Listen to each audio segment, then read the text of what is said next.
A continuación, Noticiero Telesucesos. Clasificación A. Apto para todo público. Un noticiero pensado para usted porque se lo merece. Nos acercamos a la realidad desde diferentes perspectivas. Noticiero Telesucesos. Primera parte del Noticiero Telesucesos con las noticias más importantes del día.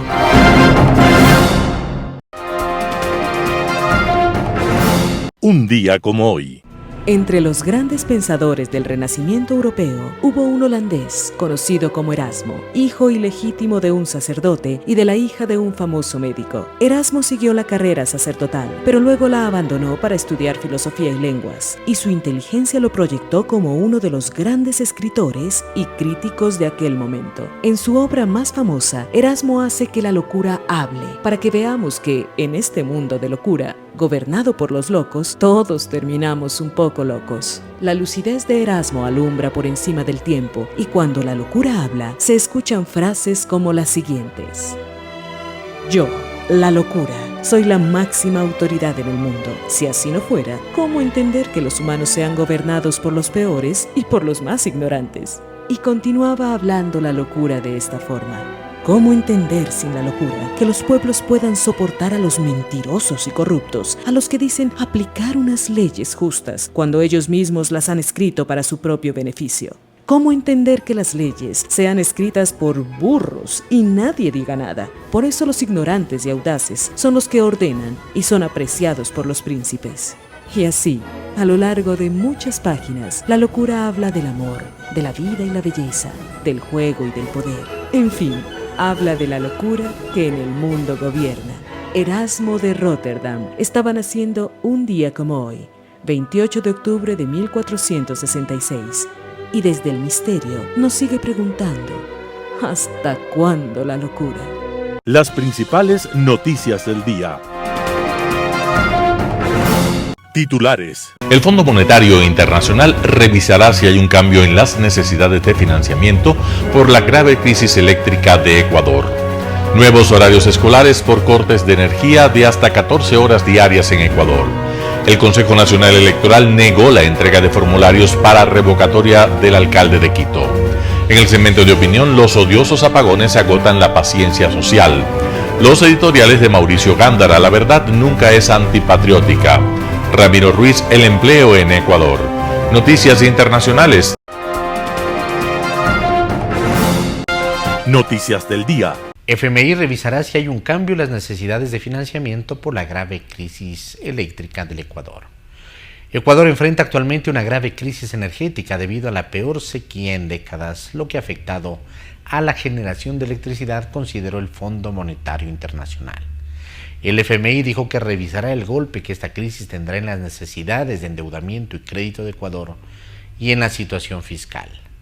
Con más información, revisaremos el pronóstico de crecimiento para 2024 y 2025, informó Ana Corbacho, subdirectora del FMI para América Latina y el Caribe, en una rueda de prensa realizada este 25 de octubre del 2024.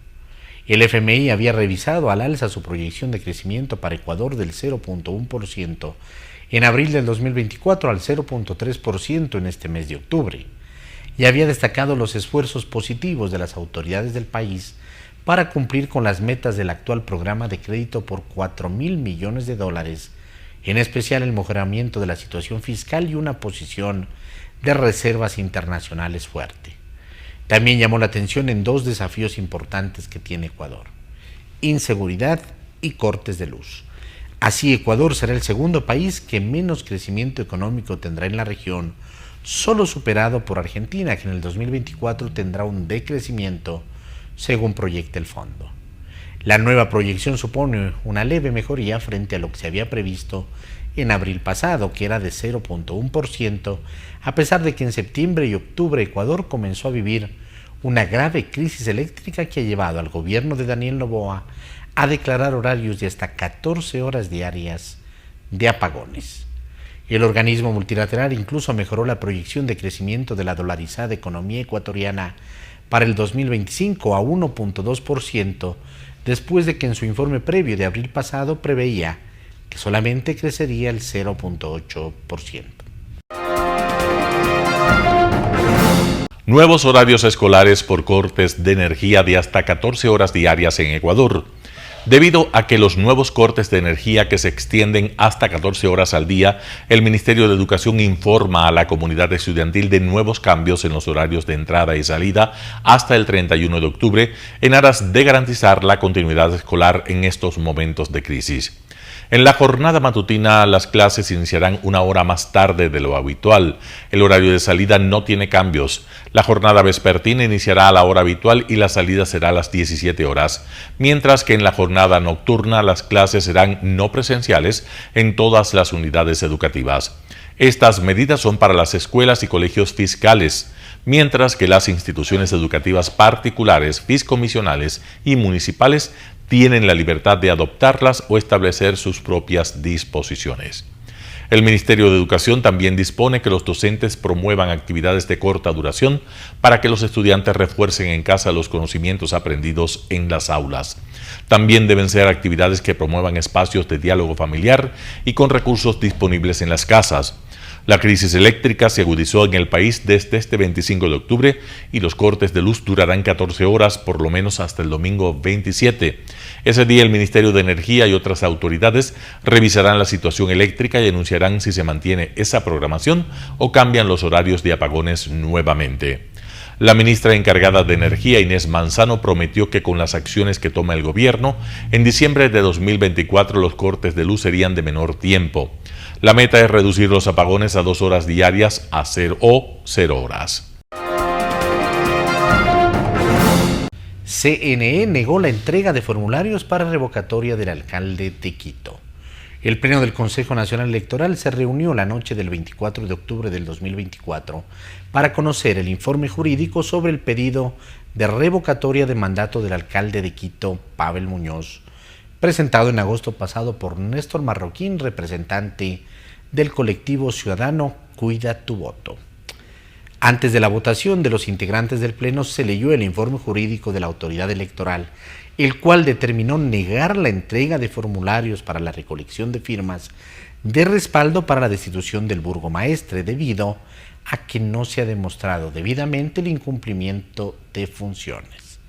Marroquín motivó su pedido de revocatoria porque en las elecciones anticipadas promocionó en redes sociales la candidatura de Luisa González, un tema que está prohibido por la ley electoral. Sin embargo, cada uno de los consejeros expuso que el artículo 25 de la Ley Orgánica de Participación Ciudadana establece que la revocatoria puede aplicarse por incumplimiento de su plan de trabajo, de las disposiciones legales relativas a la participación ciudadana y las demás funciones y obligaciones establecidas en la Constitución de la República y la ley correspondiente a cada una de las dignidades de elección popular. Por lo tanto, Marroquín debía citar los incumplimientos con su debida justificación en el Código Orgánico de Organización Territorial, Autonomía y Descentralización, COTAD, normativa que regula las autoridades de los gobiernos locales. Entrevista del día. En Radio Sucesos estuvo Alberto Acosta Borneo, analista económico. Habló sobre el impacto económico por los cortes de energía. Escuchemos lo que dijo. Sí, definitivamente, según cifras de las cámaras de la producción, los apagones ya han costado en estos 30 días alrededor de $2.000 millones en pérdidas. Es un costo gigantesco y esto todavía está lejos de terminar.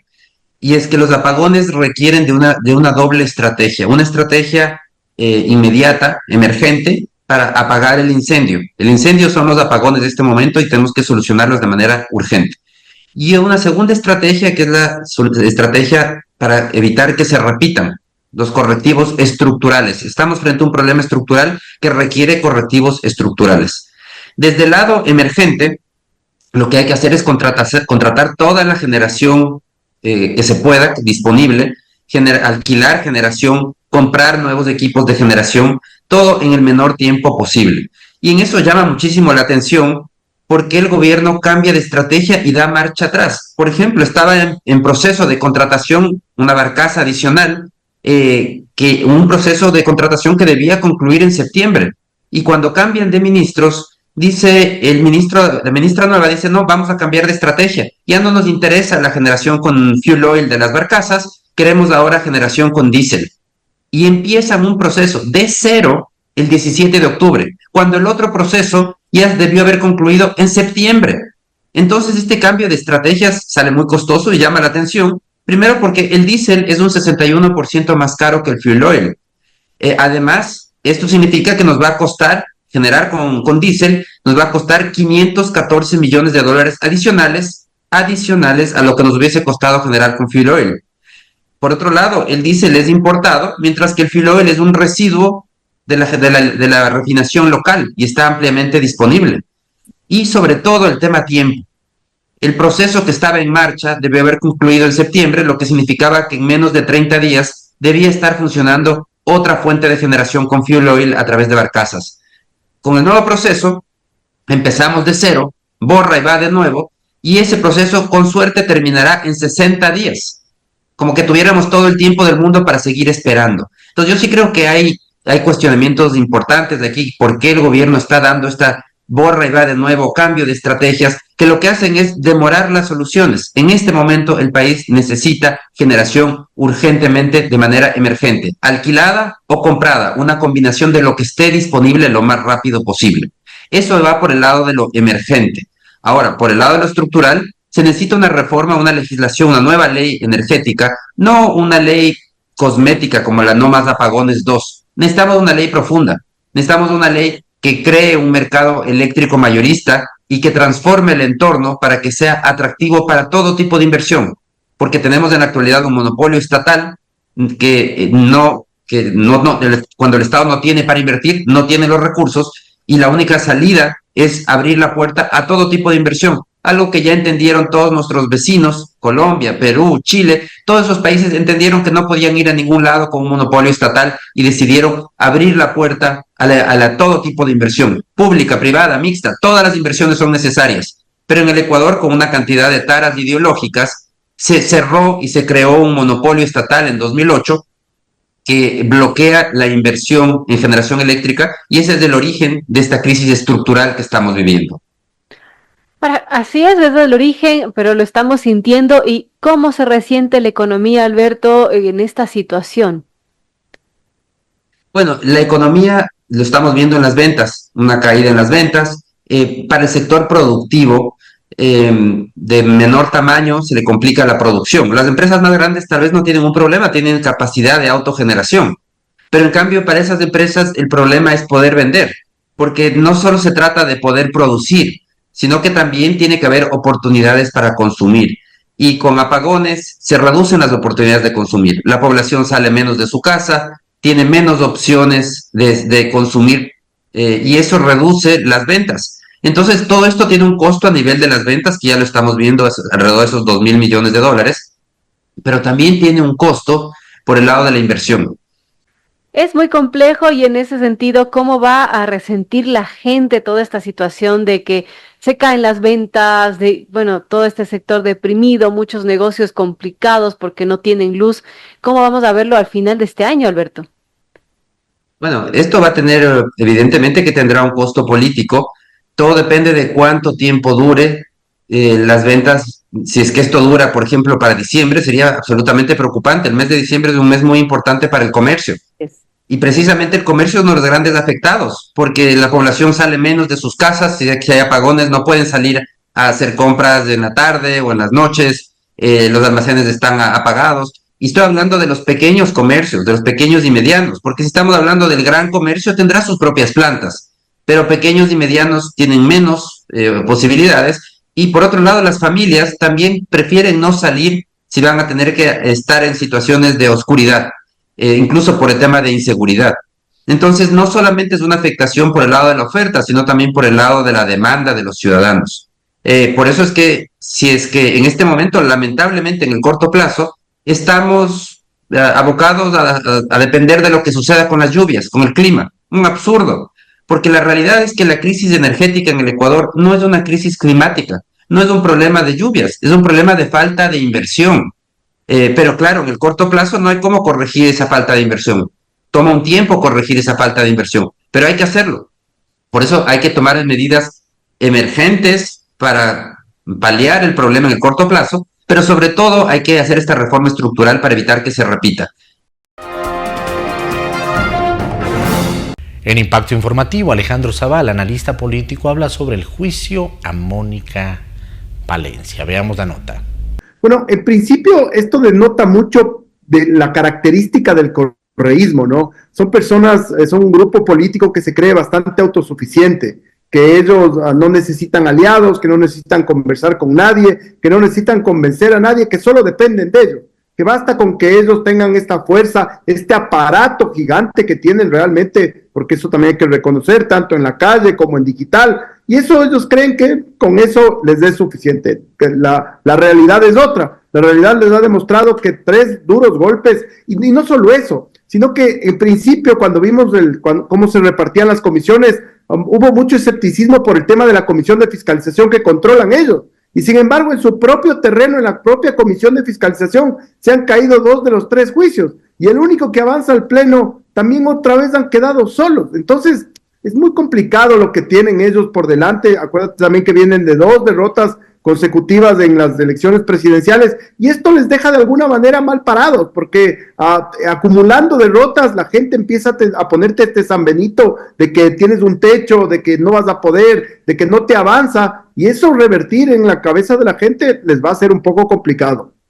Bueno, ayer se necesitaban 92 votos, es obvio que ellos, que son 48, no podían pues sustentar aquello, incluso hasta con, podemos decir, los socios del Partido Social Cristiano, porque vienen votando desde el año 2018, ni con ellos tenían los 92 votos, era necesario parlamentar, negociar, conversar, ofrecer, como tú quieras.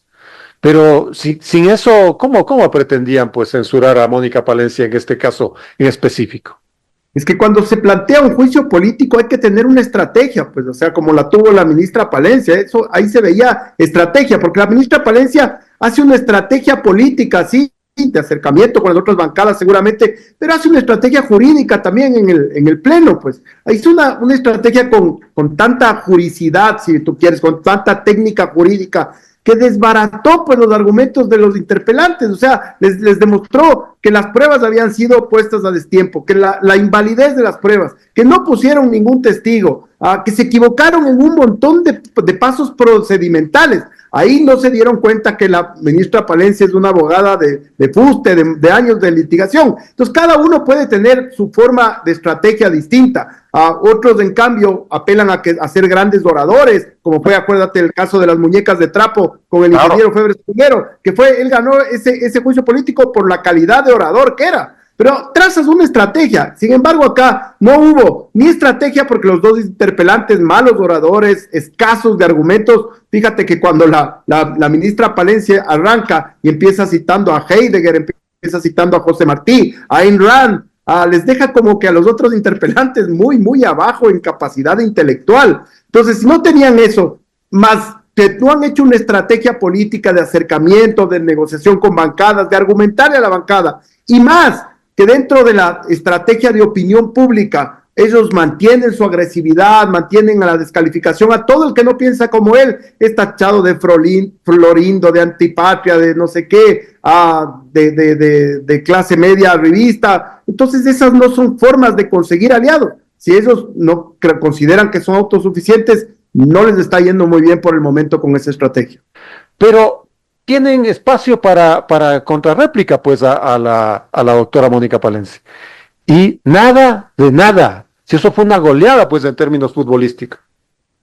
Hay que pensar y hay que tener muy en claro, las personas que hemos pasado los pasillos de la Asamblea por algunos años, que a veces sí, se puede decir que esto es un juego de sumas y restas, de que es un juicio político, pero si es que tú no fundamentas en derechos, si es que tu estrategia es porosa en la parte judicial, pues estás dando toda la puerta abierta para que los otros no te hagan caso, pues, o sea, si ven que te desbaratan y además que todo el país, o bueno, mucha gente del país está pendiente, los medios, las redes, un montón de ciudadanos que estamos pendientes de la política, y vemos de ese nivel de destrozarles, entonces es más fácil que los otros asambleístas digan, ¿saben qué? No me voy a adherir a este juicio político. Es más fácil que perder adeptos que ganar adeptos. Entonces, sí parece que hubo una excesiva falta de preparación, además de no conocer a tu rival, pues, o sea, tú cuando vas a un juicio político que es una partida de ajedrez, tienes que conocer a tu rival. Entonces, si es que sabes que la ministra Palencia es una abogada de tantos años, litigante de tantos años, pues debe ser evidente que ella iba a ir por la parte jurídica, pues no hay que ser genio para saber eso. En Impacto Informativo, Rodrigo Gómez de la Torre, empresario, habla sobre el pico y placa eléctrico. Vamos con la nota. En todos lados. Lluvias. Y con apagones, imagínate. Lluvias maravillosas para el campo. Ya es una época en la cual comenzó la temporada de lluviosa. Comenzamos con unas lluvias, se abrió, ahora está lloviendo nuevamente. Lamentablemente este es un periodo tradicional de estiaje en la zona de Paute. Año tras año son los meses de octubre, noviembre hasta mediados de diciembre. O sea, no es un tema que nos coja de sorpresas. Comenzó un poco antes del estiaje, pero esta también era una guerra avisada. Ya tuvimos problemas en el año pasado, ya tuvimos anuncios de que había las soluciones al problema, ya tuvimos hasta una ministra saboteadora y una zarigüeya que generó ni sé qué vaina. Cosas del país. Pero creo que es interesante la propuesta. ¿Qué creo que le faltó a la propuesta? La propuesta nace de un gremio que es la Cámara de la Pequeña Industria de Pichincha. Golpeado por estos apagones, como todo el sector empresarial. Y con todo el sector residencial y todo el sector está golpeado, el país está golpeado por los apagones. Pero creo que aquí faltó un poco de diálogo intergremial, comenzando por ahí. Porque claro, y voy a hacer una infidencia, previo a entrar a micrófonos hablábamos de que la propuesta no tuvo mayor eco. Pero de pronto aparece la mitad de la propuesta de lo que estamos escuchando acá, Peipi, que solamente la mitad de la propuesta se la coge inmediatamente. Y yo aquí sí quiero hacer una puntualización interesante. La situación laboral en el Ecuador es compleja, caótica y extremadamente rígida, razón por la cual no levantamos cabeza del 35% de empleo pleno.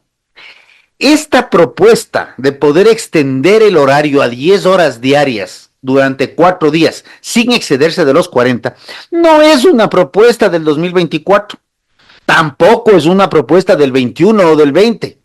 Esta propuesta nace en una reforma laboral del año 2016.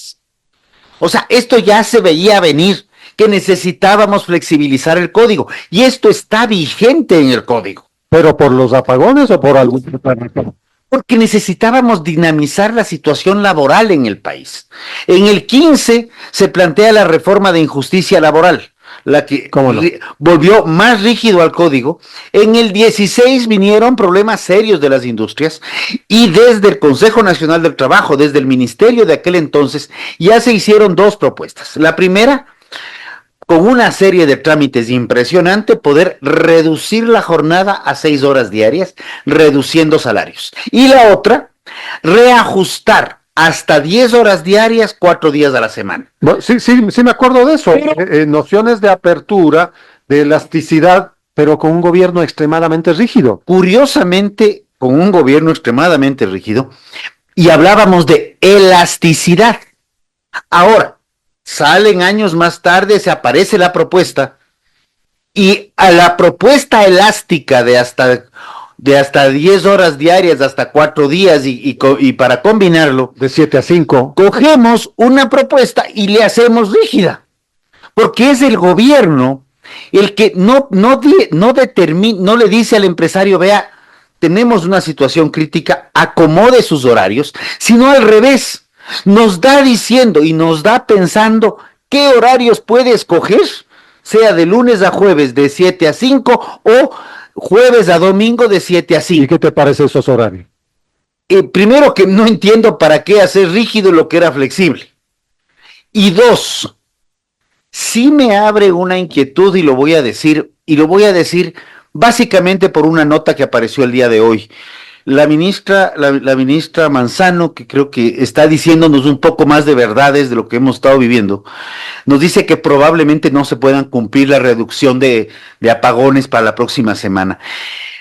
Y cuando yo vi la propuesta, perdón a las cámaras, perdón a al sector político y público, pero cuando yo vi la propuesta a mí no me gustó nada, porque como ya sabíamos que el tema de los apagones no era sostenible, a mí me olió a que solamente vamos a tener trabajo de 7 a 5 y vamos a tener apagones de 6 a 6.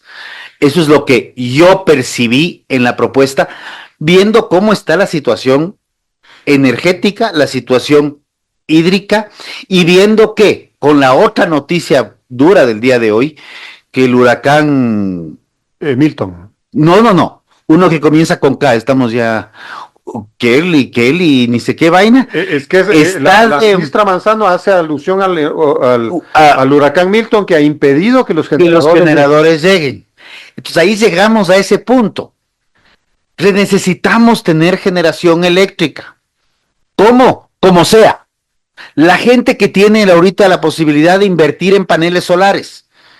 Gente que ya hemos conversado y me dicen, ya tengo los paneles. Ahora dependo de que la empresa eléctrica me ponga el medidor de doble vía. Mientras tanto, los paneles son un adorno. Tienes empresas que tienen capacidad de vender energía al Estado y que los trámites no funcionan. Poder Ciudadano, con el doctor Patricio Quijón. Los odiosos apagones agotan cada día más la paciencia social. La mala política y la burocracia corrupta constituyen el freno mayor para el desarrollo nacional. Un país como el Ecuador, rico en recursos naturales, que afronta una policrisis y está apagado, es un país que si no toma las medidas radicales, excepcionales y urgentes que requiere, irá a pasos agigantados a su colapso. Los odiosos apagones ciertamente agotan la paciencia social, agravan la inseguridad pública, agrandan las fronteras de desempleo y pobreza y quebrantan aún más la debilitada economía nacional. Más allá de un pésimo manejo comunicacional de la crisis, es innegable que la gestión de la misma ha sido mala. En casi un año del gobierno de Daniel Noboa, hemos tenido 4 ministros de energía que han tratado de lidiar con un problema que hay que reconocerlo con apego a la verdad. Ellos no lo generaron, pero todos en el país conocíamos la dimensión de la crisis eléctrica, a tal extremo que este fue uno de los temas del primer debate presidencial, en el que el candidato Noboa sostuvo que el problema mayor no estaba en la generación, sino en la distribución eléctrica. A la joven ministra Andrea Arrobo, a la que se le acusó desde el propio gobierno de sabotaje, le sucedió el ministro de Transporte y Obras Públicas, Roberto Luque, y a Antonio Goncalves, y finalmente Inés Manzano. Con esa inestabilidad en la cabeza del Ministerio del Ramo e inexperiencia en el manejo de una enorme crisis provocada por el déficit de 1.800 megavatios, a más de un criminal abandono de las centrales termoeléctricas que no fueron mantenidas a tiempo, las consecuencias no podían ser otras. A pesar de los pomposos anuncios oficiales de que no habrán apagones, y el otro, cargado de pura ingenuidad, al creer que luego de la aprobación de la ley No Más Apagones, el país se iba a encender solo. En la vida real, el Ecuador afronta un racionamiento eléctrico diario de entre 10, 8 o más horas, con desastrosas consecuencias económicas y sociales. No tengo temor en expresar mi rechazo y desprecio a un grupúsculo de profesionales del sector eléctrico que desde hace muchos años han ido rotando por todos los cargos burocráticos del más alto nivel sin tomar las oportunas medidas que al menos desbloqueen la gigantesca tramitología que ha impedido que la empresa privada logre los permisos y licencias necesarias para instalar centrales solares, eólicas o térmicas. Para acceder a un permiso del Estado se requieren de al menos 4 años de martirizantes trámites en donde todo se complica para luego vender soluciones. Si al criminal bloqueo provocado por una corrupta burocracia se suma el hecho de que el Ecuador no ofrece ni seguridad jurídica ni garantías mínimas para la inversión privada, entonces comprenderemos las razones por las que nuestro país está apagado. El funcionamiento de las centrales hidroeléctricas depende de manera directa de la hidrología. Desde siempre conocemos que en Ecuador hay un periodo de estiaje, esto es de sequía, de falta de lluvias. Esto no es nada nuevo, siendo verdad que en la actualidad se ha acrecentado por el cambio climático que afecta al planeta. En la zona austral están ubicadas 3 importantes centrales hidroeléctricas: Paute, con una potencia instalada de 1100 megavatios, Mazar con 170 megavatios y Sopladora con 487 megavatios de potencia. Las 3 centrales suman 1757 megavatios instalados. La central Coca-Codo Sinclair, que recibe el caudal del río Coca, a pesar de que existen miles de fisuras en sus instalaciones y que la obra no ha sido recibida aún por el Estado ecuatoriano, tiene una potencia instalada de 1500 megavatios. Todas estas centrales hidroeléctricas han venido funcionando a mucho menos del 60 o 50% de su potencia por la falta de lluvias y de mantenimientos tardíos. Los entendidos en la materia sostienen que nuestro país requiere de 4.300 megavatios, ahora tiene 2.500, entonces el déficit real se ubica en 1.800 megavatios, de los cuales se han reducido algunos con la contratación de una barcaza de origen turco que no ha generado lo ofrecido 100% por la falta de combustible HFO. Considero que ha llegado la hora de liberar en favor de la empresa privada nacional e internacional permisos para que a su costo y riesgo construyan parques térmicos, eólicos, solares o nucleares. El Estado ecuatoriano deberá, claro está, construir un fondo de garantía, así como ofrecer seguridad jurídica y económica para el desarrollo de nuevos proyectos. Únicamente así seremos capaces de vencer a una corrupta burocracia que sigue haciendo análisis y alegres contratos, burlándose de una población de gente buena que cada día está más quebrada, molesta e indignada, estado de ánimo con el que tendrá que acudir nuevamente a las urnas. Un panorama de noticias para su estatura intelectual.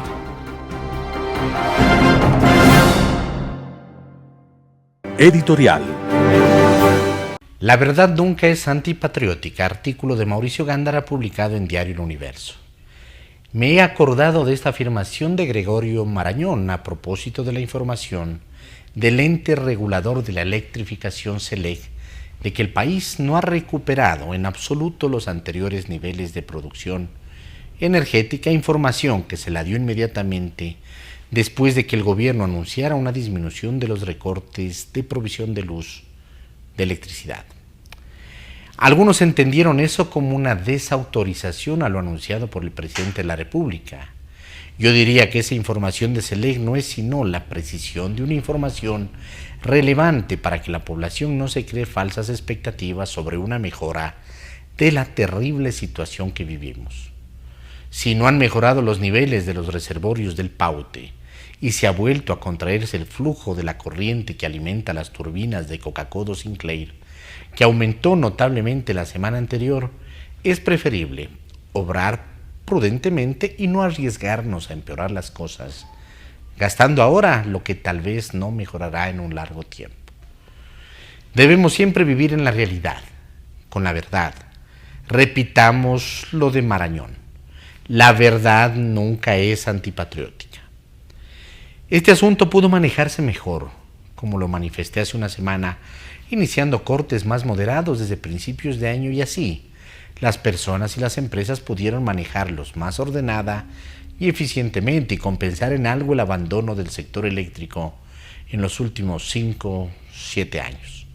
En los 2 últimos gobiernos, como lo ha señalado el nuevo subsecretario de Electricidad. Las leyes de no más apagones han demostrado ser casi inservibles. El proyecto presentado estos días de poco servirá, particularmente si no se soluciona el problema de las garantías para las inversiones del sector privado. Obviamente, la falta de energía eléctrica, de luz, los apagones y las consecuencias, contracciones de la economía, pérdida de puestos de trabajo que empiezan a afectar a todas las familias, tendrán un efecto en los resultados de las próximas elecciones, a lo que se añadirán las disputas sobre impugnaciones a la inscripción de candidaturas. Difícil de entender la oportunidad de la eliminación de la prohibición constitucional de instalar bases militares extranjeras en nuestro suelo. Se prevé que la eventual consulta a la ciudadanía tenga lugar con la también eventual segunda vuelta electoral, imaginando consecuencias, la selección del país al que se le solicitaría instalar una base militar en nuestro suelo dependería de gusto, de la ideología del ganador de esa elección. Los proponentes de contar con una base extranjera pensaron en Estados Unidos, pero hasta lo último que conocimos hubo una declaración de la embajada de ese país de que no estaban interesados en instalar una base militar como la que tuvieron en Manta. El gobierno ecuatoriano debería hacernos conocer si el gobierno norteamericano ha variado su posición. Y si no es él, ¿quién entonces? ¿Rusia o China? Se ha cometido un serio error al mezclar las votaciones de elecciones de autoridades con el asunto de autorizar bases militares. Artículo de Mauricio Gándara publicado en diario El Universo.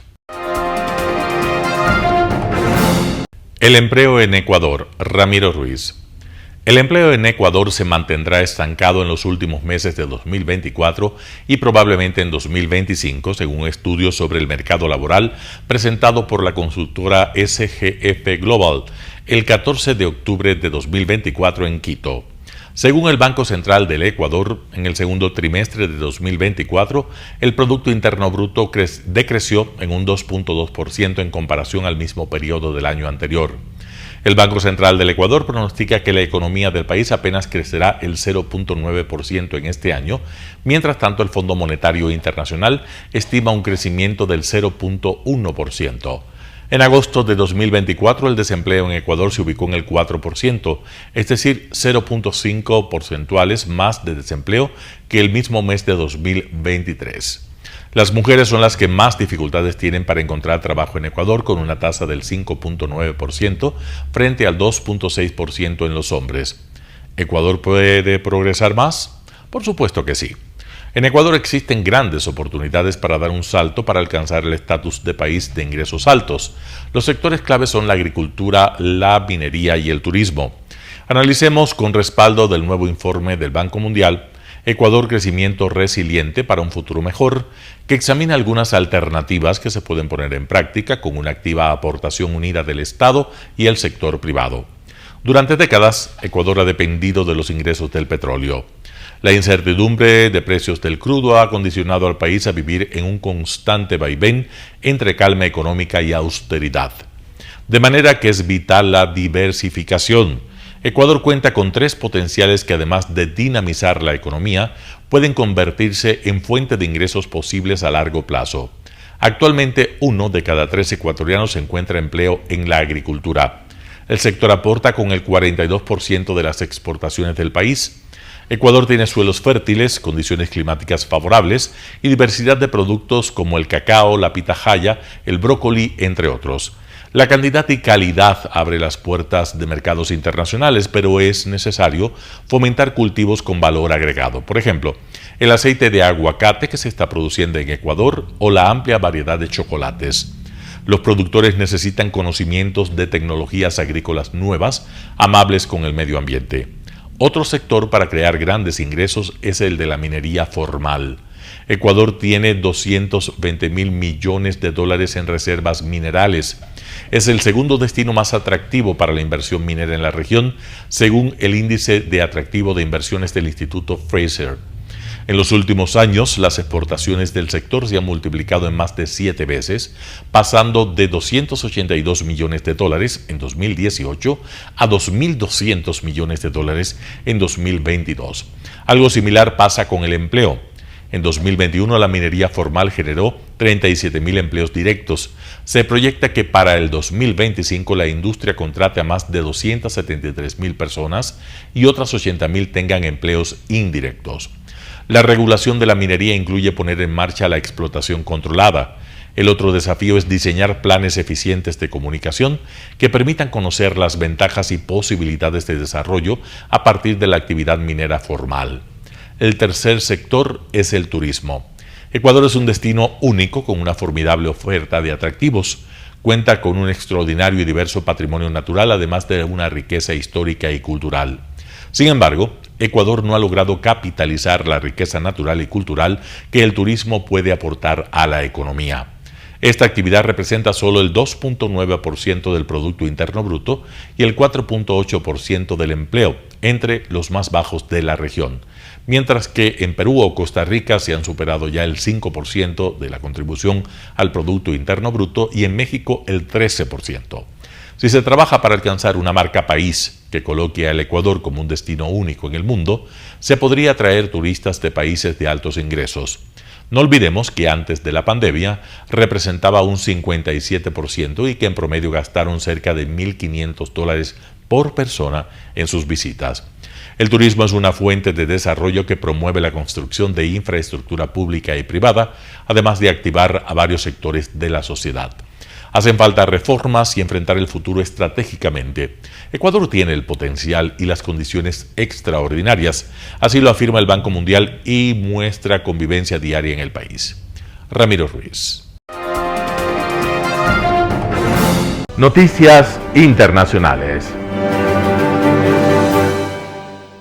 ¿Cuánto dinero ha asignado el Parlamento Europeo a los grupos políticos? En este año de elecciones europeas, los fondos asignados por el Parlamento Europeo a los grupos políticos se pagaron semestralmente y no anualmente. Tras las elecciones de junio, algunos grupos ganaron escaños en el hemiciclo y otros, como los Verdes y los Liberales de Renovar Europa, perdieron. Los cambios en el tablero político afectan a la asignación presupuestaria porque la mayoría de los fondos se distribuyen proporcionalmente al número de eurodiputados que tiene cada grupo.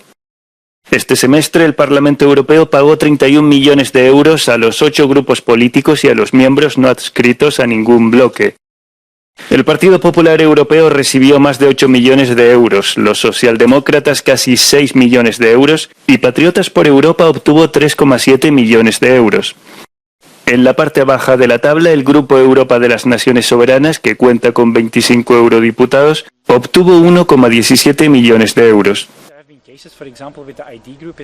The European Parliament allocates around 65 million euros a year for the support of the political groups. Most of it is distributed proportionally, so 97.5%. 2.5% is distributed in equal shares, but the bulk is distributed in proportion to the number of members of European Parliament that the political group has. So bigger groups get more funding, smaller groups get less funding. El presupuesto del Parlamento Europeo es la única fuente de financiación para los grupos políticos y los eurodiputados no adscritos. Estos fondos se utilizan para cubrir sus gastos administrativos y operativos, pero no pueden utilizarse para apoyar a partidos políticos nacionales ni para financiar campañas electorales. En el pasado, el Parlamento inició procedimientos para recuperar estos fondos cuando consideró que habían sido empleados indebidamente. In Denmark, the Danish People's Party has used this group funding to support the Facebook campaigns in the run-up to the Danish election, Danish national elections. There have also been similar cases in France, for example, with the Front National back then, so it's quite some time ago, where group funding was also misused for the purpose of the national party and national candidates. Los eurodiputados reciben otros fondos del Parlamento Europeo para que contraten a sus asistentes.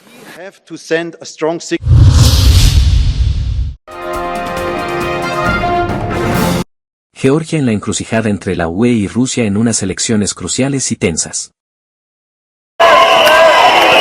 Georgia se acerca a Rusia. La exrepública soviética acude a las urnas el sábado. Por primera vez, las elecciones parlamentarias se celebran según un sistema totalmente proporcional.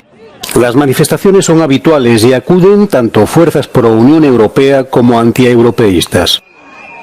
Durante 3 mandatos ha estado en el poder el partido llamado Sueño Georgiano, que fue creado y desde entonces está controlado por el oligarca multimillonario Bidzina Ivanishvili.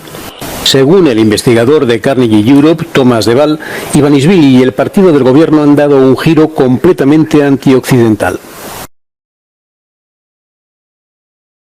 They have done this extreme anti-Western turn in order, I think, to try and stay in power, to reduce democracy in Georgia, in order to reduce checks and balances. It's a position which obviously alienates the West and Georgia's Western friends, gets them a bit closer to Russia, and also closer to some other illiberal governments around the world.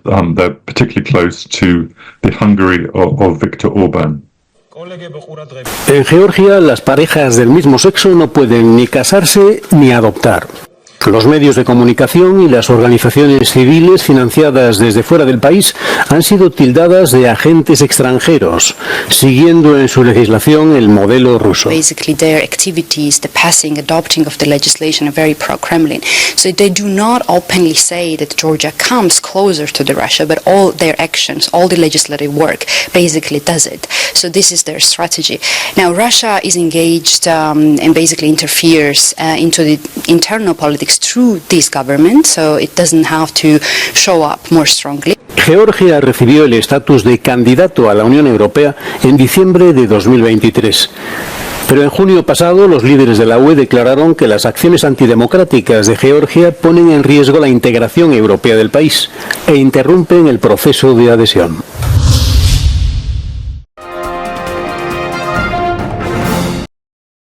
Quienes pueden votar por correo postal en las elecciones de Estados Unidos. Si bien los estadounidenses tradicionalmente suelen acudir en persona a las urnas, muchos estados del país también combinan la modalidad presencial con el voto por correo. Este permite a los electores registrados recibir y devolver su boleta por correo postal o llevarla a un sitio de entrega conveniente y seguro. Esta forma de votación se implementó de manera amplia en la pandemia para los comicios de 2020. 8 estados, California, Colorado, Hawái, Nevada, Oregon, Utah, Vermont y Washington, además del Distrito de Columbia, permiten que las elecciones se realicen principalmente por correo postal. Sin embargo, se toman disposiciones para que voten presencial las personas que puedan o deseen. Otros territorios tienen una combinación de elecciones presenciales y por correo. Los militares en activo y las personas enfermas han aprovechado durante mucho tiempo la opción del voto en ausencia o por correo. En los últimos años, el voto por correo se ha convertido en un tema polémico y algunos políticos aseguran sin base que la opción tiene potencial de fraude e inclina el voto a favor de un partido en particular. Pero numerosas investigaciones han revelado que esas afirmaciones son infundadas.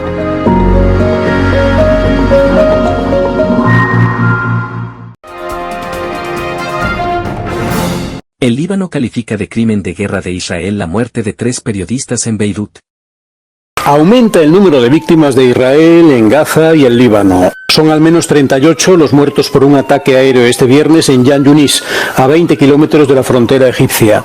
Tan solo uno de la serie de ataques masivos sufridos durante la noche del jueves en Gaza. En la madrugada de este viernes, las fuerzas israelíes atacaron una escuela, así como casas en el campo de refugiados de Jabalía. Soldados de Israel asaltaron el hospital Kamal Adwan en el norte de la franja, obligaron a desalojar a los pacientes. Israel mató a 3 periodistas que cubrían los ataques en Líbano. Bombardearon la casa de los informadores en la ciudad libanesa de Hasbaya, al sur del país. El gobierno del Líbano ha calificado el ataque de crimen de guerra de Israel. Otros 3 periodistas también resultaron heridos por el mismo ataque. Mientras tanto, el secretario de Estado de Estados Unidos, Anthony Blinken, se reunió con el primer ministro interino del Líbano, Najib Mikati, en Londres, después de un viaje a Oriente Medio.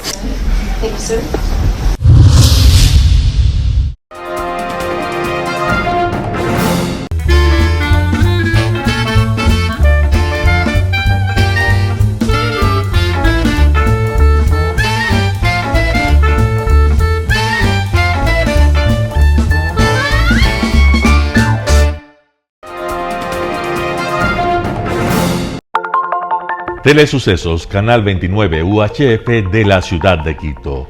Un canal de televisión abierta, siempre inédito, para una audiencia especial. Somos cultura, educación, salud, opinión calificada, normas de vida. Y todas las tardes, de lunes a viernes, desde nuestros estudios en Arena Telesucesos, escenario propio destinado a promover el deporte. En tiempo real, usted y su familia, en su televisor, desde la comodidad de su hogar, disfrutarán de los partidos, eventos, campeonatos que realizamos diariamente de ecuavóley, básquet, box, lucha libre, cachascán, gimnasia, artes marciales, tenis de mesa, fútbol sala, transmisiones en vivo de los principales partidos de fútbol barrial y colegial. En fin, somos un canal inédito. Inéditos en el deporte, transmisiones de acción y conocimiento en el deporte, espacio diario conducido por el arquitecto David López todas las tardes, de lunes a viernes, de 4 a 5 de la tarde. Siempre inéditos y distintos, siempre jóvenes, personajes jóvenes de generaciones nuevas.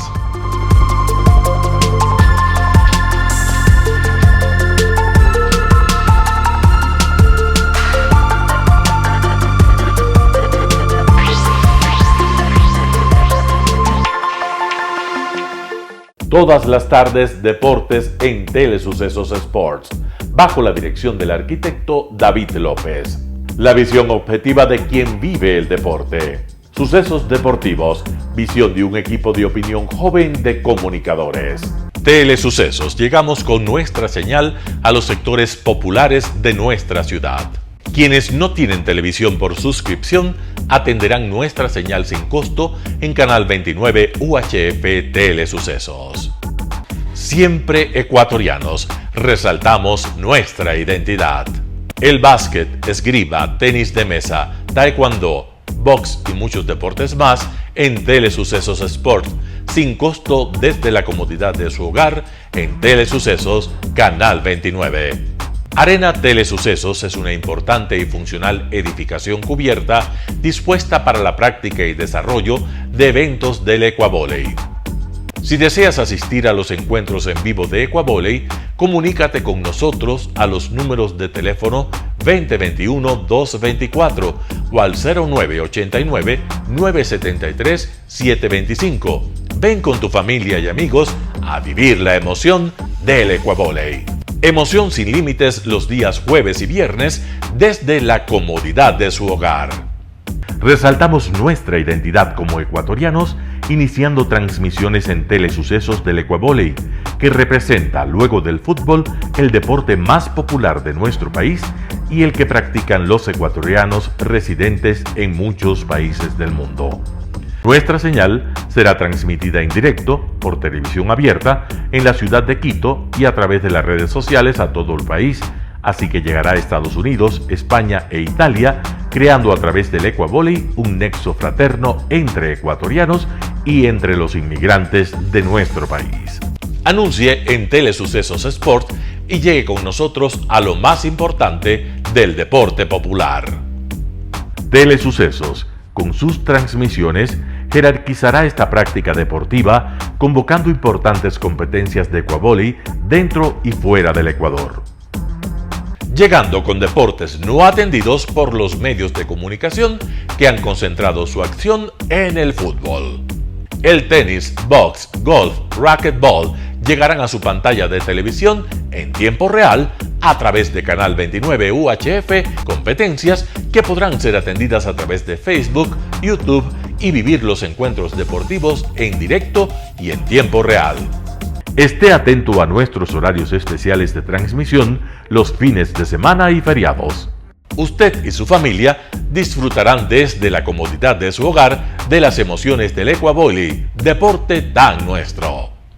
Somos inéditos y para ello disponemos de un escenario cubierto propio, Arena Telesucesos, desde donde transmitimos nuestros encuentros masculinos y femeninos de este deporte. Simple y gratuito. Llama a nuestros números de contacto 2021-224 o al 0989-973-725 y regístrate como invitado especial para nuestros eventos en vivo. Arena Telesucesos, el escenario cubierto para la práctica del deporte 100% ecuatoriano, el ecuavolley. Telesucesos es un canal de televisión que incorpora a su programación manifestaciones culturales y deportivas que marcan la identidad de nuestro país. Consideramos que el ecuavolley es una manifestación deportiva con partida de nacimiento popular y nombre propio ecuatoriano. Arena Telesucesos, funcional espacio cubierto para la práctica y desarrollo del deporte. Arena Telesucesos, el escenario para campeones. Arena Telesucesos atiende deportes de su preferencia: básquetbol, tenis de mesa, esgrima, taekwondo, fútbol sala, box, halterofilia. ¿Cómo llegar? Nuestras instalaciones se encuentran en el norte de la ciudad, en un sector de gran crecimiento y desarrollo urbano al que se accede a través de la vía E35, más conocida como la Avenida Panamericana Norte. Desde el centro comercial El Portal, a 2 kilómetros a la derecha, se encuentra la calle García Moreno, antiguo camino a Llano Grande, una arteria en la que se desarrollan dinámicos comercios. Junto al centro comercial Ciudad Alegría, a 100 metros, hemos llegado a nuestras instalaciones, Arena Telesucesos, la cancha del ecuavolley. Por fin tiene usted un espacio de difusión de su deporte preferido. Telesucesos, el canal de televisión siempre inédito. El noticiero Telesucesos es retransmitido de lunes a viernes a las 7 horas por Radio Planeta Sur 106.1 FM de la ciudad de Loja. Noticiero Telesucesos. Las opiniones vertidas en este espacio por la producción y dirección del programa son de exclusiva responsabilidad de sus autores y de quienes intervienen en ellos.